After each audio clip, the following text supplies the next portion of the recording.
I just want to say, before I go back to Tarpley, on this eve of Thanksgiving, I want to give thanks for what's been great about this country and people that have fought and stood up for liberty and freedom and human dignity so that our national flag not be an image of a sheep or an image of an ostrich with its head in the sand. Phil, one of our graphics people, put together what I guess Homeland Security wants to be our new symbol.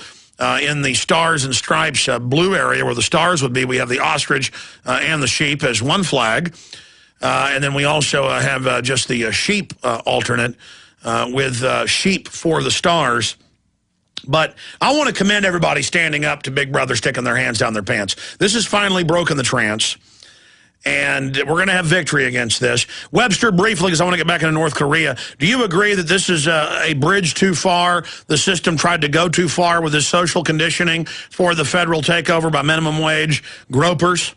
I think it's certainly a very important backlash finally against this, and people are saying it's enough already. It's too much. It's a form of strike. It's Americans finally getting in the streets in a way. And notice the unfailing totalitarian instincts of Obama, right? Immediately, Obama could have said, well, you know, this is some bureaucrat going out on his own, and they went too far, and we've had enough of this, right?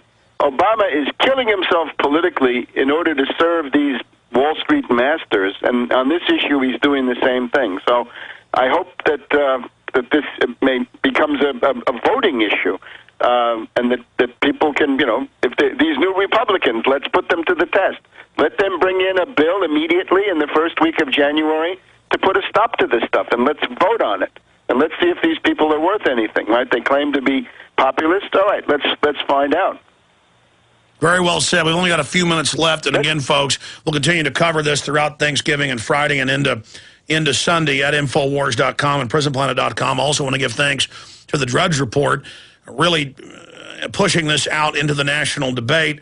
That's why they want to censor the internet. The White House is announcing that. Finishing up with North Korea, I mean, this is pretty scary. And now we've got more ships going in, more provocations with the lunatic North. Again, where do you see this going? Well, the problem is you've now got two lunatics, right? You have this Kim Jong-il and Kim Jong-un, and this is, of course, a communist police state, and it's a horrendous situation. But you've also got this President Lee of South Korea, who is a warmonger and an oppressor in his own right. And remember, the dynamic of this is when the United States wants to increase its control over South Korea and Japan, they gin up a crisis with North Korea. And North Korea is very predictable, very manipulable. In this case, it's the Hoguk maneuver, right, which happens periodically. There have already been shooting incidents as a result of Hoguk in 1999, 2002, and 2009. It's an area of the western side of the peninsula. It's the Yellow Sea. It's a very ragged border. There are lots of islands, peninsulas, promontories, and, of course, the line is where the fighting ended in 1953. So in the morning yesterday, the North Koreans had sent a fax message saying, don't you guys do your live fire artillery exercise.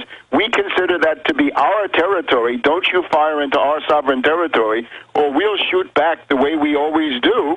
And then the South Koreans went ahead and started shooting, and then the North began replying. And in the middle of it all, the North sent a fax to South Korea saying, is this a war? Are you attacking us? Is this the real thing? So far, it's simply an isolated thing. The thing that makes it more worrisome is you've got the succession crisis of the Kim dynasty, and the young one is this Swiss preppy, and there may well be people in the People's Army of North Korea who say, we don't want any Swiss preppy. He's not tough enough for us, so he's got to show how tough he is. So he's very, very also, you know, I see the West trying to stir up the loons because this did drive up the dollar, which is something they want to shore up right now with the Chinese and the Russians deciding to dump it. Webster, have a great Thanksgiving coming up. Thank you, Alex. All right, great job. Tarpley.net. Our sites are Infowars.com, PrisonPlanet.tv. Bunch of key interviews coming up right now, Infowars.com. Visit Infowars.com and PrisonPlanet.com. When you're on the site, you can also tune in 24 hours a day to my daily radio broadcast. There's also a free iPhone app to listen to the syndicated radio show when and where you want.